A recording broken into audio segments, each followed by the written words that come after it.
previous class we discussed the mass relationship. Okay, so in today's class we are going to discuss numerical problems based on mass volume relationship and volume relationship.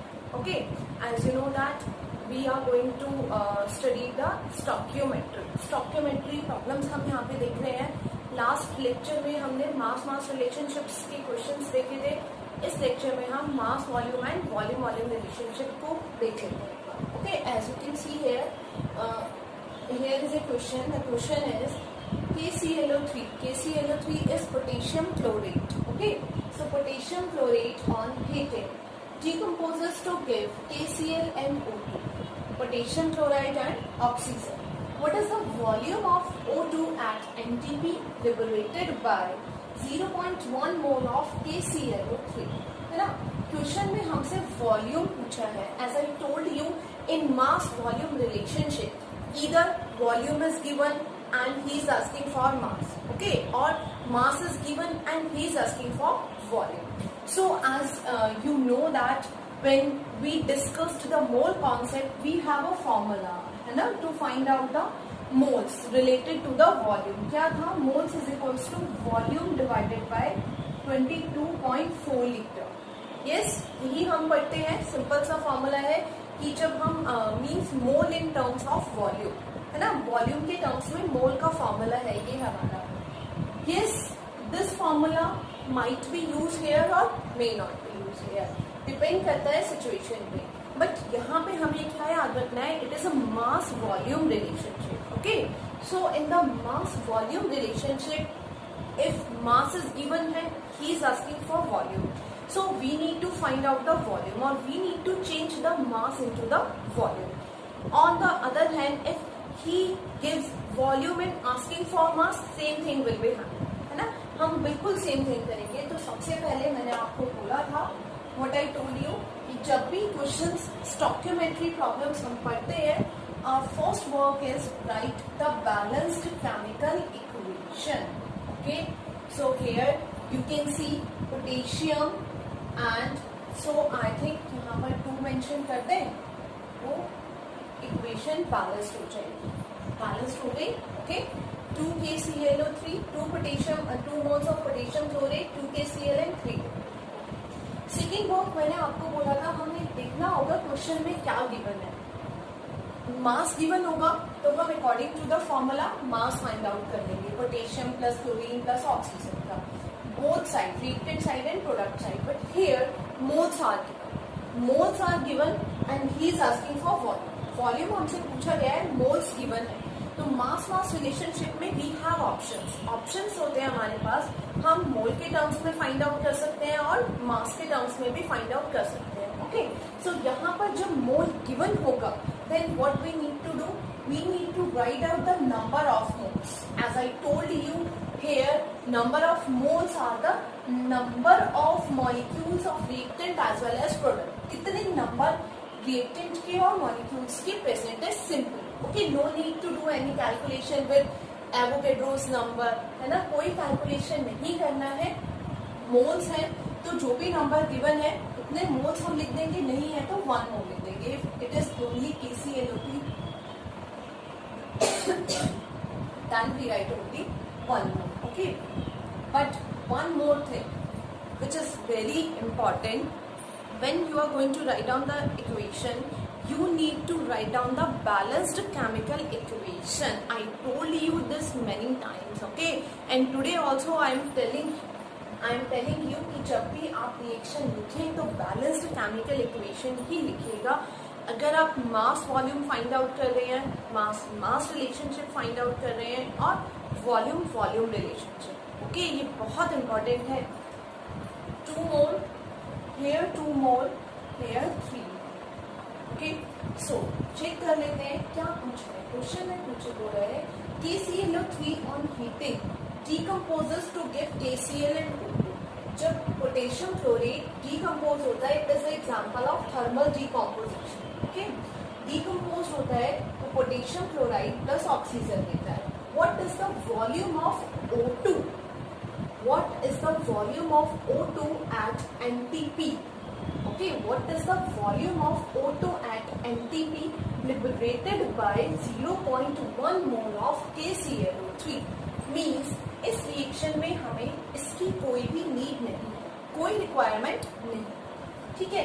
अब जो मास volume relationship होता है वो हमें क्या करना है, volume find out करना है, तो मोल्स को वॉल्यूम में कन्वर्ट करना होगा। Okay, so remember one thing, जिसका वॉल्यूम आपको फाइंड आउट करना है उसके जो भी मोल्स गिवन है multiply by 22.4 litre, because the condition is at NTP. NTPs के लिए हम 22.4 लीटर से इनटू कर देते हैं, ये एक स्टैंडर्ड वैल्यू है।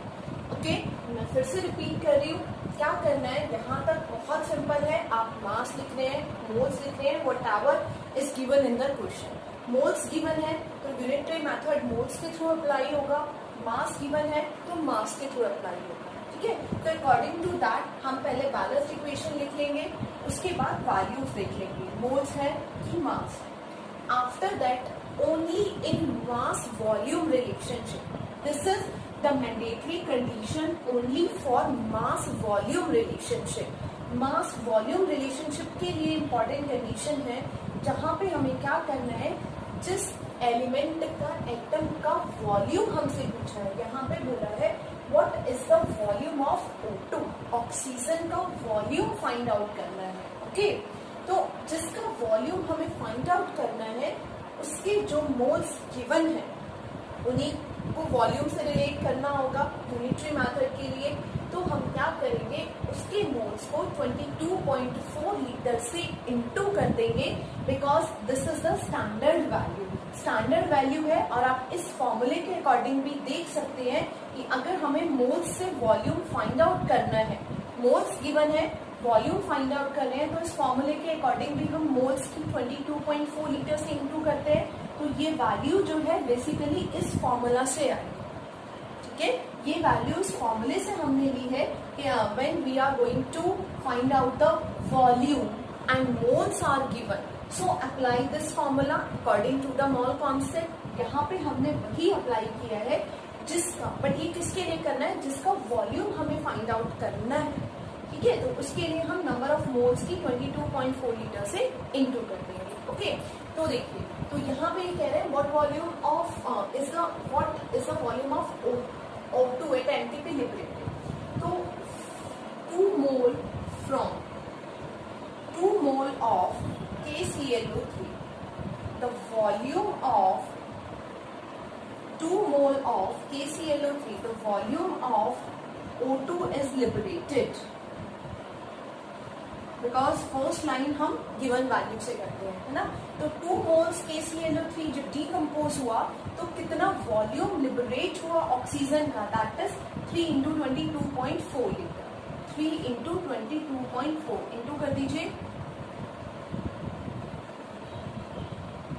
62.7 लीटर, दैट इज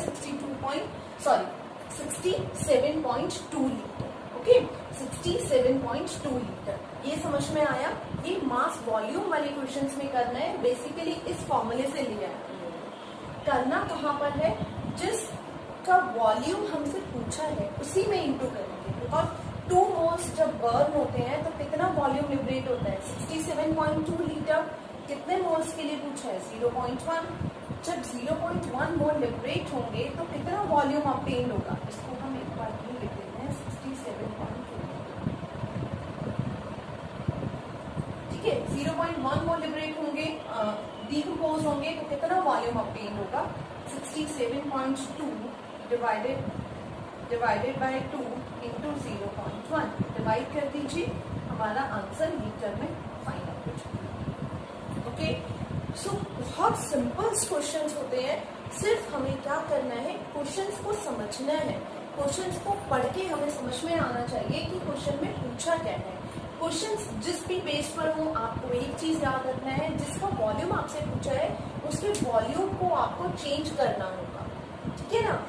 मोल्स को वॉल्यूम में कन्वर्ट करना होगा, बिकॉज हमें मोल्स को वॉल्यूम से रिलेट करना है। तो 2 मोल्स डिकम्पोज हुए तो कितने मोल ऑब्टेन्ड हुए, 3 मोल। बट 2 मोल ऑफ KClO3 जब डीकम्पोज होंगे तो कितना वॉल्यूम लिबरेट होगा ऑक्सीजन का, दैट इज 67.2 लीटर। और ये 67.2 कहाँ से आया, यहाँ से। ठीक है, तो बेसिकली क्वेश्चन में एनटीपीज आपको गिवन भी होगा और आप इस फॉर्मूले से भी इसको रिलेट कर सकते हैं। वो as simple as that, unitary method apply किया, यूनिटरी मेथड के अकॉर्डिंग इसको हम रिलेट कर सकते हैं। बहुत सिंपल क्वेश्चन है। ठीक है, so next, so here you can see the next question that is based on volume relationship. Okay, so in this question the question is like that, what volume of oxygen and NTP is needed to cause the combustion of 200 ml of acetylene?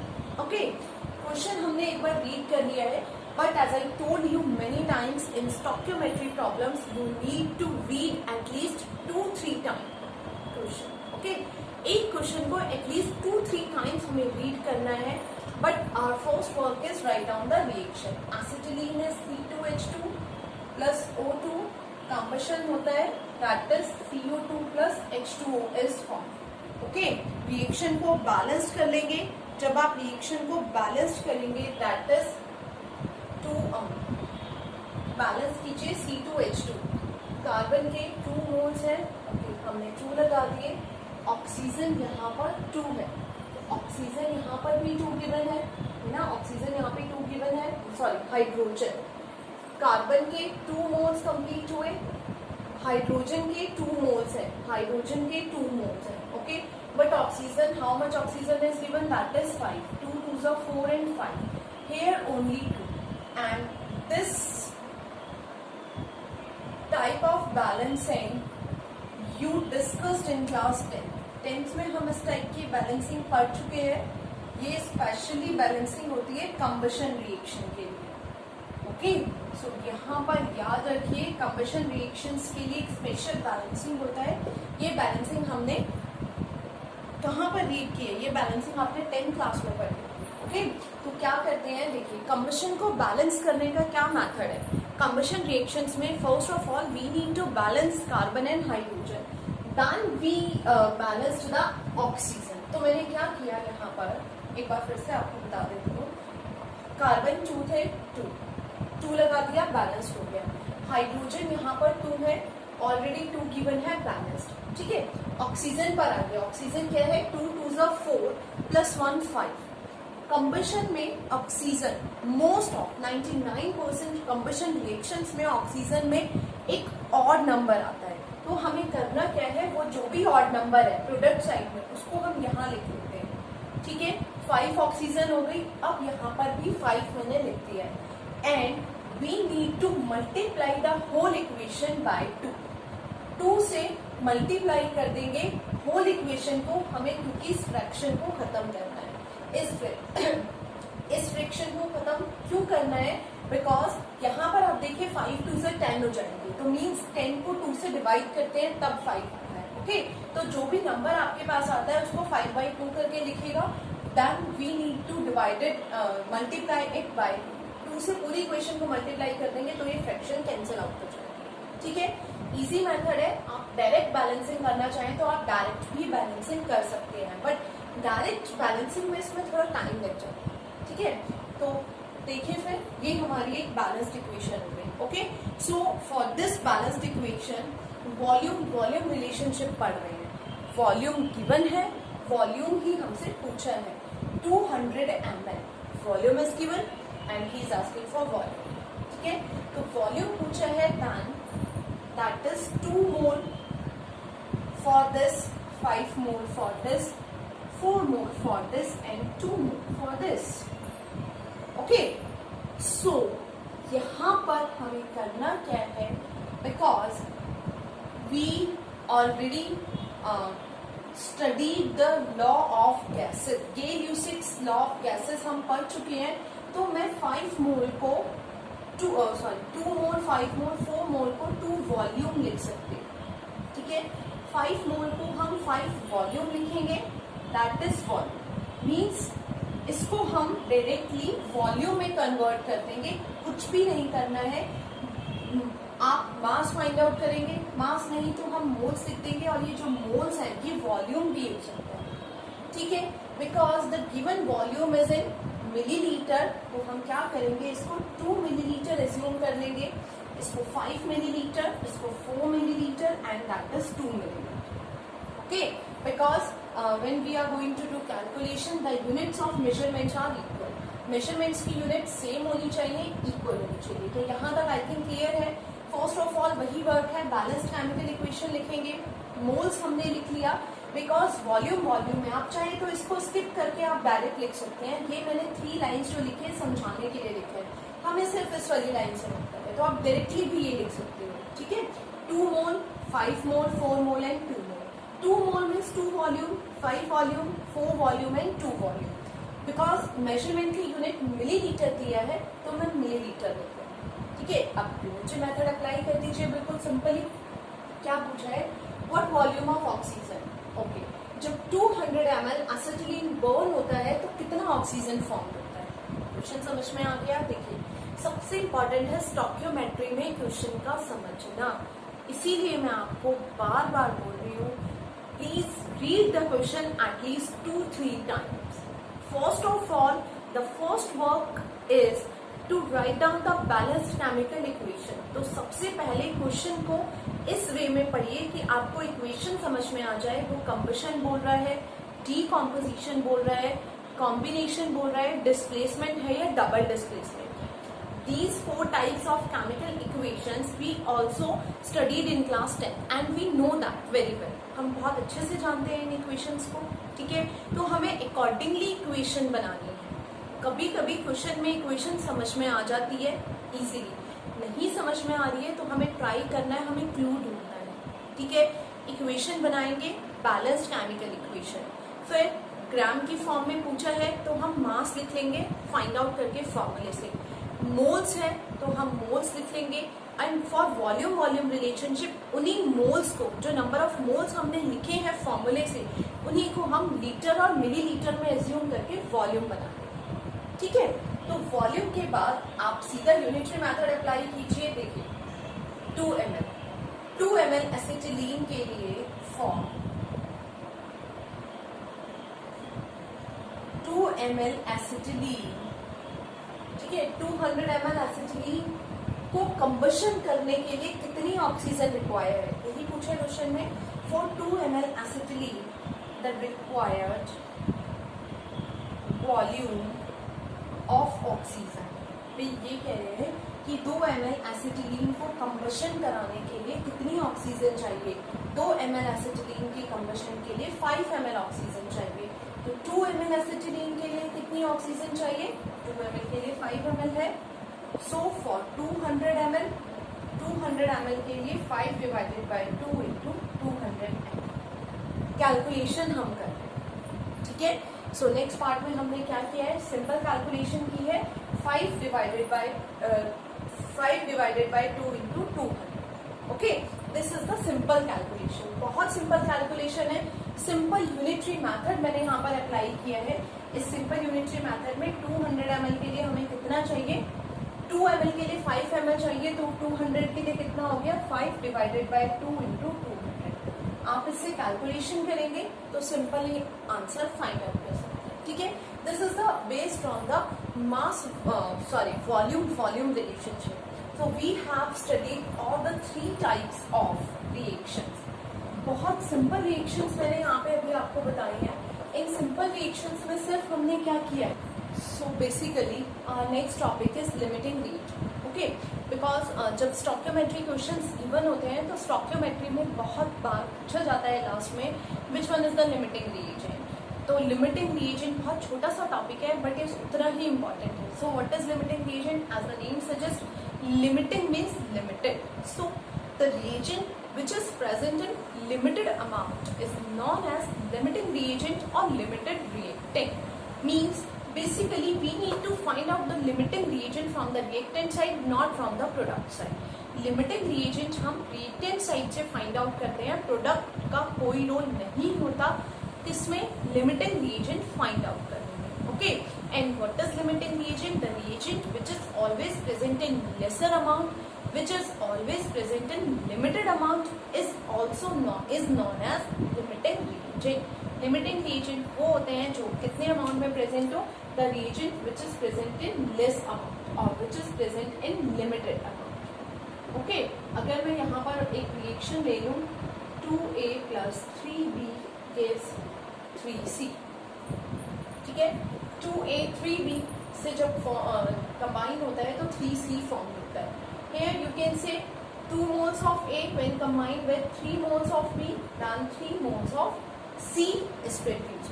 So here which one is limiting reagent? Limiting reagent is A as the amount of A is less. Okay, so reaction में जिसकी भी amount कम होगी वो limiting reagent होगा। ये तो बहुत simple सा एग्जांपल है। जब हम क्वेश्चन में लिमिटिंग रिएजेंट फाइंड करते हैं तो हम फाइंड आउट करते हैं on the basis of law of conservation of mass, because as we know that total amount of reactant is equals to total amount of product, है ना। तो अगर इतने ग्राम के लिए इतना रिक्वायर्ड है, मीन्स 2 ग्राम के लिए अगर 4 ग्राम, 2 ग्राम ए के लिए सपोज 2 ग्राम ऑफ ए के लिए 4 gram of B required, then 6 gram of C, कोई भी कंपाउंड फॉर्म होता है तो 4 ग्राम के लिए कितना रिक्वायर्ड होगा, इसी रेशो में लीजिए ना, 2 के लिए 4 हुआ तो 4 के लिए कितना हो जाएगा बताइए, डबल कर दिया अमाउंट 8 ग्राम, बट यहाँ पर गिवन है 7 ग्राम, यहाँ पर गिवन है 7 ग्राम, तो लिमिटिंग रिएजेंट कौन सा हुआ, लिमिटिंग रिएजेंट जरूरी नहीं है 4 ग्राम वाला हो, लिमिटिंग रिएजेंट होगा वो जो कम अमाउंट में प्रेजेंट होगा। हमें पता है 2 ग्राम के लिए 4 ग्राम चाहिए, तो 4 ग्राम के लिए 8 ग्राम चाहिए, and the amount is present in less amount present है जितनी चाहिए उससे, so that is the limiting reagent. Okay, so to understand the limiting reagent हमें क्वेश्चन देख लेते हैं। आई होप कि आपको अच्छे से समझ में आ जाए। तो ध्यान दीजिए, लिमिटिंग रिएजेंट क्या होते हैं, जो लेस अमाउंट में प्रेजेंट होते हैं, कम अमाउंट में प्रेजेंट होते हैं, that are always limiting reagent. Yes, ऐसा जरूरी नहीं है जो हर बार हमें दिख रहा है, जिसकी अमाउंट कम दिखाई दे रही है वो ही लिमिटिंग रिएजेंट हो। We need to do first calculation, firstly calculation करते हैं, उसके बाद ही हम डिसाइड करते हैं लिमिटिंग रिएजेंट कौन सा होगा। Okay, so question is like that. Question ये है हमारा, 3 gram of hydrogen when react with 29 gram of oxygen, water is formed। ठीक है, वाटर की अमाउंट नहीं थी, which one is the limiting reagent, समझ में आ गया। क्वेश्चन ये कह रहे हैं कि जब आप 3 ग्राम हाइड्रोजन को 29 ग्राम ऑफ ऑक्सीजन के साथ रिएक्ट कराते हो तो वाटर फॉर्म होता है। अब यहाँ पर बताइए लिमिटिंग रिएजेंट कौन सा है। वाटर की अमाउंट गिवन नहीं है और हमें वाटर की अमाउंट से करना भी कुछ नहीं है, बिकॉज क्वेश्चन में अगर पूछा होता also find out the amount of water is form, तो हम फाइंड आउट कर लेंगे, बट हमें ओनली क्या फाइंड आउट करना है, which one is the limiting reagent. Okay, so from the reaction is H2 + O2 gives H2। As I told you, always write a balanced chemical equation, so that is the balanced chemical equation. Value is given in gram, तो हमें क्या करना है, masses लेना है। So यहाँ पे हुआ 4 ग्राम, 2 into 2, that is 32 gram, and that is 2 into 18, that is 36 ग्राम। ठीक है ना, 36 हुआ। 18 वाटर का मास होता है, मैंने इसको शॉर्ट फॉर्म में लिख दिया, आप वैसे भी फाइंड आउट कर सकते हैं। ठीक है, करेंगे तो भी आपका 4 + 32 ही है, तो 36 ग्राम। आप देखिए यहाँ पर 4 ग्राम वाटर, 4 ग्राम हाइड्रोजन के लिए ऑक्सीजन की कितनी अमाउंट रिक्वायर्ड है, 32 ग्राम ऑफ ऑक्सीजन, जिससे कितना वाटर फॉर्म हो रहा है, 36 ग्राम ऑफ वाटर। तो यहाँ पे इन्होंने हमें दिया है व्हेन 3 ग्राम ऑफ हाइड्रोजन, ये गिवन है क्वेश्चन में, गिवन वैल्यू है क्वेश्चन में, when 3 gram of hydrogen react with 29 gram of oxygen, तो कुछ अमाउंट वाटर की फॉर्म होगी। Suppose x amount of water is form. फिर से मैं बता रही हूँ, x की वैल्यू फाइंड आउट नहीं कर रहे हैं हमें ये फाइंड आउट करना ही नहीं है, हमें बताना है इस गिवन अमाउंट में से, ये तो हुआ according to the law of conservation of mass, but ये जो गिवन वैल्यू है इनमें से कौन सा रिएजेंट ऐसा है जो लिमिटेड अमाउंट में प्रेजेंट है, लिमिटिंग रिएजेंट। ठीक है, हम फाइंड आउट कर लेते हैं। यहाँ पे देखिए इसकी वैल्यू भी कम है, इसकी वैल्यू भी कम हो गई है। 4 ग्राम के लिए 32 ग्राम चाहिए, तो 3 ग्राम के लिए 29 ग्राम गिवन है। हमें क्या फाइंड आउट करना है? Limiting reagent. तो हम यूनिटरी मेथड अप्लाई करेंगे। आई होप ये आपने देख लिया होगा। तो लिमिटिंग रीजन के लिए यूनिटरी मेथड अप्लाई कीजिए। यूनिटरी मेथड में हम लिखेंगे 4 ग्राम था और यहाँ पे 32। ओके, फॉर कोई भी एक अमाउंट ले सकते हैं हम।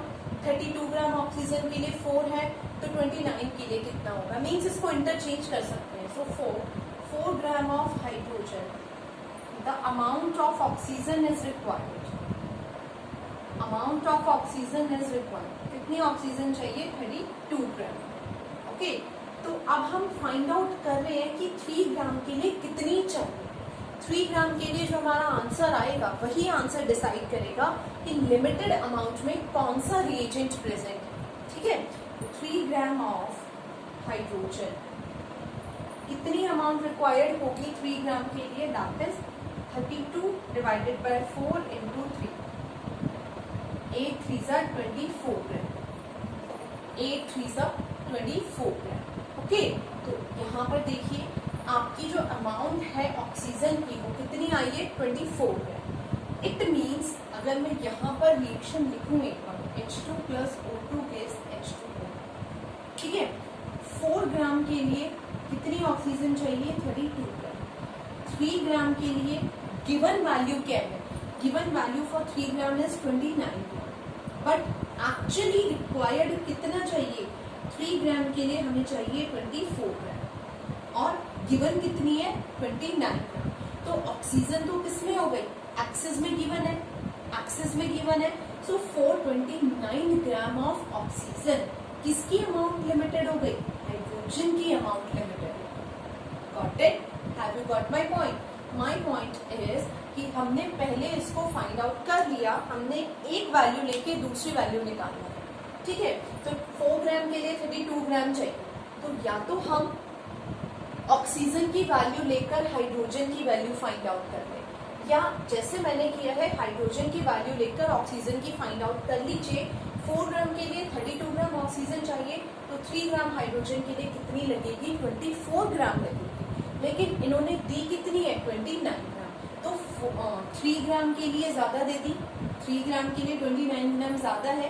कितनी होनी चाहिए थी? 24 ग्राम। तो यानी कि 3 ग्राम के लिए ये अमाउंट तो क्या हो गई? एक्सेस में हो गई। तो लिमिटिंग रिएजेंट कौन सा हुआ? Hydrogen. Hydrogen is the limiting reagent as for 29 gram of oxygen the amount of hydrogen required is more than 3 gram. अगर 24 ग्राम दिया होता तो 24 ग्राम के लिए 3 ग्राम ओके था, बट 29 ग्राम के लिए हाइड्रोजन ज्यादा होनी चाहिए, जबकि हाइड्रोजन कितनी है? कम है। तो basically which one is the limiting reagent? Hydrogen is the limiting reagent and the question is also like that. इसमें एक बात ऐड कर सकती हूँ मैं कि कितना ऑक्सीजन एक्सिस में प्रेजेंट है। तो कितनी एक्सिस है? 29 गिवन है, 24 होना चाहिए था, तो 5 ग्राम ऑक्सीजन एक्सिस में प्रेजेंट है। तो लिमिटिंग रिएजेंट्स वाले क्वेश्चन में हम लिमिटिंग रिएजेंट की हेल्प से ये भी फाइंड आउट कर सकते हैं कि दूसरा वाला रिएक्टेंट जो ज्यादा प्रेजेंट है, एक्सेस में प्रेजेंट है, उसकी कितनी अमाउंट एक्सेस में है। ठीक है, यहाँ जो लिमिटेड है उसकी कितनी अमाउंट कम है, ये डिपेंड करता है क्वेश्चन पे। फिर से इसको बहुत अच्छे से समझ लीजिए, बहुत अच्छे से इसको ध्यान दीजिएगा। मैं एक बार और आपको समझा देती हूँ जिससे बहुत अच्छे से क्लियर हो जाए। ठीक है, तो 4 ग्राम के लिए 32 ग्राम चाहिए। ठीक है, 3 ग्राम के लिए गिवन अमाउंट कितनी थी? गिवन अमाउंट है 29। बट जब हमने फाइंड आउट किया 3 ग्राम के लिए तो हमें कितनी चाहिए थी? 3 ग्राम के लिए हमें चाहिए थी 24 ग्राम और क्वेश्चन ने कितनी दे दी? 29 ग्राम। इट मीन्स ऑक्सीजन तो लिमिटेड रिएजेंट नहीं है, क्योंकि रिक्वायर्ड अमाउंट से भी ज्यादा अमाउंट में प्रेजेंट है। तो basically oxygen is present in excess. तो लिमिटिंग कौन सा हुआ? हाइड्रोजन इज लिमिटेड, क्योंकि अगर 29 ग्राम ऑक्सीजन है उसके लिए कितनी हाइड्रोजन चाहिए? 3 ग्राम से ज्यादा हाइड्रोजन चाहिए। और कितनी चाहिए वो आप फाइंड आउट कर सकते हैं। कैसे फाइंड आउट करेंगे? 32 ग्राम ऑक्सीजन के लिए कितनी हाइड्रोजन है? 4 ग्राम।